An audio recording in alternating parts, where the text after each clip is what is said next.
Hai semuanya, gimana kabar kalian? Semoga selalu dalam keadaan baik. Jadi welcome back di Andy Greston Channel, dan ini adalah segmen analisa kripto, segmen dimana kita akan mengulas koin-koin yang udah teman-teman request di kolom komentar channel YouTube ini. Thank you banget, udah banyak requestan yang masuk. Hari ini kita akan bahas untuk Ethena atau ENA, sama satu lagi kita akan bahas untuk GMMT. Sesuai dengan requestan teman-teman di kolom komentar channel YouTube ini. Thank you banget, udah banyak requestan yang masuk. Hari ini kita akan bahas untuk Ethena. ENA atau Hetena hari ini diperdagangkan di kisaran level Rp12.500. Marketnya kalau kita lihat secara awal dia listing sampai sekarang itu sudah mencapai kenaikan sekitar 22%. Sempat dulu harga Ethena diperdagangkan di kisaran 24.000. Jadi bisa dibilang dalam sebulan terakhir Ethena udah turun 50%. Nah, ini kalau kita lihat dari chart bulanan dia udah lumayan turun ya, teman-teman. Tapi nggak masalah, kita akan lihat gimana secara fundamental untuk Ethena hari ini.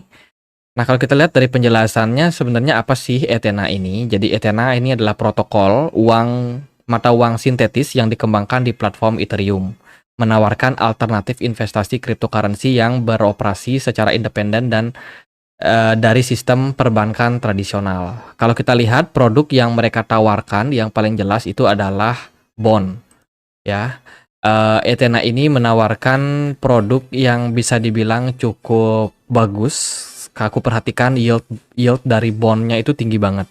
Ethena Finance menerbitkan internet bond, instrumen keuangan yang bertujuan untuk mendemokratisasi peluang investasi dalam konsep tabungan. Jadi dia mirip seperti bank, teman-teman. Jadi Ethena ini mirip seperti bank atau DeFi kita bilang ya, di mana dia menawarkan beberapa produk investasi, dan salah satunya investasi yang dia tawarkan itu namanya internet bond. Jadi di sini teman-teman bisa melakukan ibaratnya earn atau staking token USDE, di mana token ini itu 1:1 sama dolar. Itu jadi harganya akan selalu sama dolar. Lalu secara teknisnya gimana? Secara teknis, internet bond itu melibatkan beberapa elemen. Pertama, didasarkan pada konsep settlement di luar bursa dengan sumber likuidasi yang terpusat, atau lebih tepatnya dia berhubungan sama centralized exchange, namun pengguna dengan tetap mematuhi prinsip-prinsip penyimpanan pada on-chain.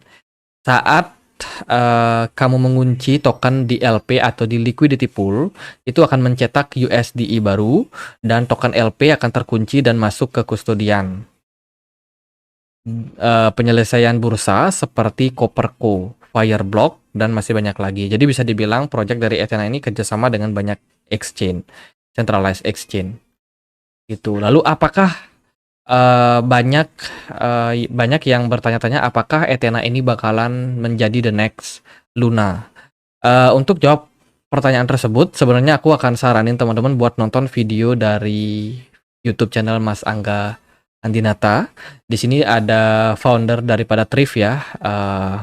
Itu juga jelasin tentang USDE ini. Jadi penjelasannya sangat-sangat bagus, dan saya rasa teman-teman bisa nonton video tersebut untuk mengetahui apakah Ethena ini bakalan menjadi the next Luna atau enggak. Tapi kalau kesimpulan dari video ini sih sebenarnya enggak, karena mekanisme yang diambil oleh Ethena ini berbeda, teman-teman.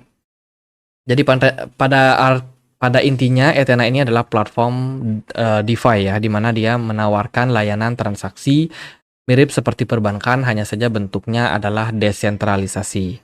Kalau kita perhatikan dia di website resminya, kita bisa cek langsung di sini ethena.fi. Teman-teman, USDE APY-nya sampai 10,8%. Tuh, di mana lagi teman-teman nyari deposito bisa sampai 10% bunganya. Gede banget kan? Dan ini cuma ada di Ethena. That's why Ethena ini sangat-sangat menarik bagi kalian, bagi investor-investor yang pengen mengembangkan aset mereka, tapi dengan tetap stabil, tidak mendapatkan fluktuasi dari harga kripto yang naik dan turun. Lebih ngikutin ke dolar, cenderung lebih stabil dengan APY sekitar 10,8%. Sangat menarik, teman-teman. Nah, Ethena ini berfungsi sebagai token governance yang digunakan untuk mencari voting, mengambil voting ya dari kebijakan dari ekosistem yang mereka lakukan. Untuk maksimum supply-nya, Ethena ada di 15 miliar token, sementara saat ini beredar baru 1,4 miliar saja. Jadi masih sangat-sangat kecil dan masih punya potensi untuk berkembang ke depannya. Sebagai token yang baru listing, Ethena ini cukup menarik karena market cap-nya udah langsung melonjak sampai 17 triliun. Nggak banyak proyek-proyek yang bisa berkembang secepat itu. Ethena salah satu yang punya perkembangan yang sangat-sangat pesat, teman-teman. Untuk pasar di mana kita bisa melakukan perdagangan Ethena ada di Binance. Dia ada Binance Launch Pool ya kemarin, sehingga bikin memang harganya langsung bisa cepat meledak karena adopsi yang sangat-sangat cepat pada Ethena. Kemudian Ethena juga sudah listing di Bybit, KuCoin, Gate.io, dan kawan-kawannya. Jadi untuk likuidasi saya rasa nggak ada masalah buat Ethena. Mari kita lihat gimana pergerakan dari harga. Ethena di awal listing sudah langsung mendapatkan respon yang sangat positif. Dari 0,3 dolar, harganya langsung melesat ke 0,7. Dan ini bisa dibilang merupakan salah satu token dengan keberhasilan di launch pool yang cukup besar, teman-teman. Jadi sukses launch pool yang ada di Binance. Dan saat ini Ethena sedang koreksi setelah fase FOMO-nya berakhir. Jadi kalau kita perhatikan memang pergerakannya cenderung turun dalam beberapa waktu, dan ini mungkin bisa menjadi peluang buat teman-teman yang pengen melirik token-token dengan narasi berbasiskan dengan DeFi. Karena ya produk-produk DeFi rata-rata memang belum pada naik sejak 2023 kemarin. Ya naik sih tapi nggak tinggi-tinggi banget, teman-teman. Cara support resistance saat ini Ethena aku perhatikan agak dapat tekanan jual. Di sini ada beberapa pola candle yang mungkin menunjukkan bahwa ada semacam selling pressure yang cukup besar pada Ethena. Ya, di sini ada semacam doji gitu dan dikonfirmasi dengan satu candle merah. Berikutnya di perdagangan 29 April 2024 dia dapat bearish engulfing yang menunjukkan bahwa tekanan jual pada Ethena ini masih sangat-sangat tinggi. Kemungkinan sih menurut saya Ethena bisa jebol area level support di 0,76 dolar ini. Mungkin masih akan ada level next support berikutnya yang level itu entah di mana, sebab kita belum bisa menemukan level yang cukup kuat sebagai level next support untuk Ethena. Karena ya chartnya masih sangat-sangat baru, teman-teman. Namun kalau boleh kita sedikit prediksi ya, ini bisa salah bisa enggak, teman-teman. Kita akan coba lihat dia dengan Fibonacci retracement. Aktifin satu lagi yang ini. Oke, saat ini Ethena lagi bertahan di Fibo 38,2%, yang mana level support ini mungkin menjadi level support yang kuat. Namun kalau opini saya sih, kemungkinan Ethena masih bisa turun di bawah level 0,7 dolar ini. Mungkin dia masih bisa turun ke beberapa titik. Secara psikologi mungkin di 0,5 dolar atau setengah dolar. Itu bisa menjadi area next target buat Ethena ya. Jadi gitu sih paling buat Ethena. Next kita akan bahas untuk Giant Mammoth atau GMMT. Aku sendiri nggak tahu kenapa teman-teman request token ini. Ya, token ini sangat-sangat low caps, micro cap. Market cap-nya cuma 3,4 miliar rupiah saja. Dengan posisi di level 2060 di CMC. Harga dari GMMT itu ada di 370 rupiah. Sangat-sangat kecil, sangat-sangat fluktuatif. Pasarnya sendiri dia sudah bisa diperdagangkan di Gate.io, Bitfinex, Maxi, Bitget, dan kawan-kawan. Dengan token market cap kecil seperti ini, kemungkinan sih fluktuasi harganya cukup tinggi. Entah dia bisa turun cukup dalam ataupun bisa naik lumayan tinggi. Jadi itu masih bisa terbuka peluang buat kalian. Secara ekosistem, aku perhatikan ini adalah sebuah proyek yang memang tujuannya untuk layanan transaksi. Layanan transaksinya itu entah itu di dunia gaming, e-commerce, webtoon, gaming, healthcare, dan lain sebagainya. Jadi produk ini atau project ini lebih kayak tujuannya untuk keamanan saja, teman-teman. Keamanan dalam hal melakukan transaksi dan kemudahan akses transaksi. Nah, yang paling aku sayangkan adalah ketika aku melihat Twitternya dipenuhi dengan banyak airdrop. Bahkan nama Twitternya aja Giant Mammoth Airdrop SZN.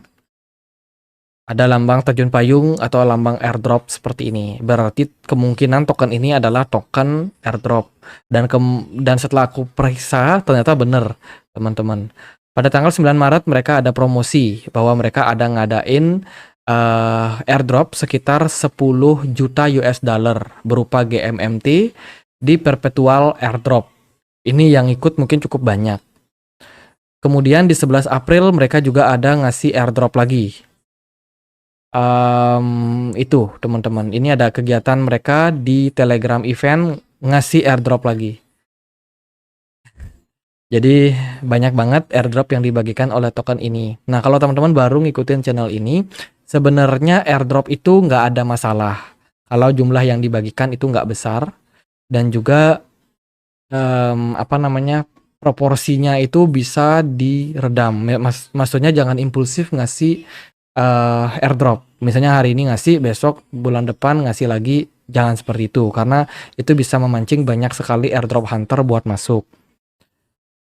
Nah, yang namanya token airdrop itu biasanya agak kurang diapresiasi oleh para holder.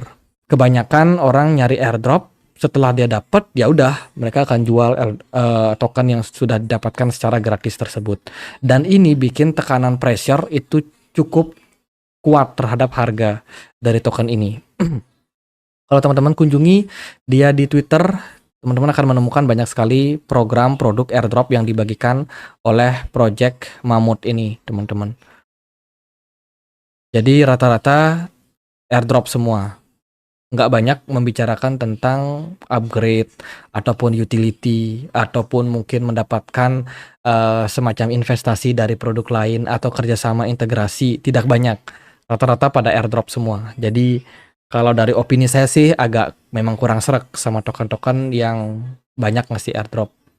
Itu di Twitter pun di Twitter seperti itu, di Telegram pun juga kurang lebih yang dibagikan seperti itu. Dan kalau kita perhatikan dia dari komunitas Telegramnya, di sini banyak juga yang berbagi airdrop ya tentang GMMT itu. Jadi kalau teman-teman masuk ke token seperti ini, ya saran saya carilah airdropnya. Ya, karena dengan mencari airdrop, teman-teman bisa dapatnya tokennya secara gratis tanpa harus membeli. Secara supply, dia punya 5 miliar GMMT yang bisa beredar atau total supply-nya. Sementara yang beredar saat ini masih sangat kecil, ada di 9,3 juta GMMT saja. Jadi masih sangat kecil. Pasarnya udah, dan secara pergerakan harga ya, kalau kita perhatikan GMMT ini seperti seperti air terjun, teman-teman. Jadi air terjun, di sini dia flat, sideways, nggak ada apa-apa, tahu-tahu nyungsep. Mulai dari November 2023, dia pergerakannya udah mulai turun sampai 2024 awal, terus mengalami penurunan dan sampai sekarang. Padahal dulu harga token ini ada di kisaran $2,8. Waktu itu sih harganya stabil-stabil aja ya, teman-teman. Stabil-stabil aja dari bulan Juli sampai bulan November, sampai akhirnya pergerakannya terus turun karena lebih banyak airdrop yang ternyata dibagikan oleh token ini. Dan sekarang harganya sudah berada di kisaran $0,02. Ya mau gimana teman-teman. Jadi apakah masih ada harapan untuk token-token seperti ini? Tentu saja harapan kecil. Yang pertama, mereka harus develop project mereka dulu. Artinya ada pengembangan, ada tujuan untuk membuat proyeknya mendapatkan integrasi lebih banyak kerjasama, lebih banyak investasi. Yang kedua, stop bagi-bagiin airdrop. Karena yang namanya token yang dibagikan airdrop biasanya yang nyari adalah orang-orang yang suka gratisan. Jadi orang-orang yang suka nyari gratisan ini seringnya memang ngedam market sih seperti ini. Jadi ya kalau kita lihat dari semua chart, dia udah, ya orang bilang mungkin rug pull ya, 99% udah minusnya. Itu. Jadi kalau kalian mau masuk, saya rasa sangat berisiko tinggi. Lebih baik teman-teman ikutin Twitternya, cari airdropnya, teman-teman bisa dapat token koin secara gratis daripada teman-teman harus mengorbankan terlalu meresikokan uang kalian untuk membeli token yang jelas-jelas seperti ini. Gitu sih. Dari teknikal ini tidak akan bisa dianalisa, teman-teman. Kenapa demikian? Ya karena kalau kita lihat dari support resistance saat ini dia sudah berada dalam all time low. Ya, tidak ada level support kuat, tidak ada level penahanan yang cukup kuat terhadap harga penurunan dari GMMT. Semuanya tergantung dari wheels. Oke, supaya nggak terlalu kosong banget, kita akan lihat dia dari penjelajahan blockchain. Di sini kita bisa lihat GMMT dari scanner. Seperti apa transaksinya? Transaksinya cukup ada, nggak terlalu aktif, tapi ya ada, teman-teman. Kemudian mungkin kita bisa lihat dia di bagian holder ya. Apakah kita bisa lihat holdernya? Oke, di sini kita nggak bisa lihat holdernya. Jadi otomatis kita nggak tahu siapa yang pegang tokennya paling banyak, teman-teman. Jadi sangat-sangat minim informasi yang kita bisa dapetin dari project ini ya. Namun secara transaksi kalau kita perhatikan sih masih cukup lancar lah. Ya, itu aja sih paling buat pembahasan GMMT. Semoga bisa bermanfaat buat kalian. Again, hati-hati dalam memilih project ya. Nggak semua project yang ada di crypto itu bagus. Teman-teman harus research lebih mendalam dan pelajari kenapa sih token ini bisa naik, kenapa sih token ini bisa turun, apa alasannya. Itu yang kalian harus cari tahu. Karena dengan kalian mengetahui alasan tersebut, itu akan berguna buat kalian melakukan analisa di proyek-proyek lain. Jadi experience kalian meningkat, insting kalian dalam melihat token itu juga akan terus terasah. Gitu aja paling buat update kali ini, semoga bisa bermanfaat. Kalau teman-teman punya komunitas atau kalian punya Telegram, teman-teman bisa join di komunitas Telegram kita, linknya ada di kolom deskripsi video ini. Gitu aja, akhir kata saya Andre, makasih.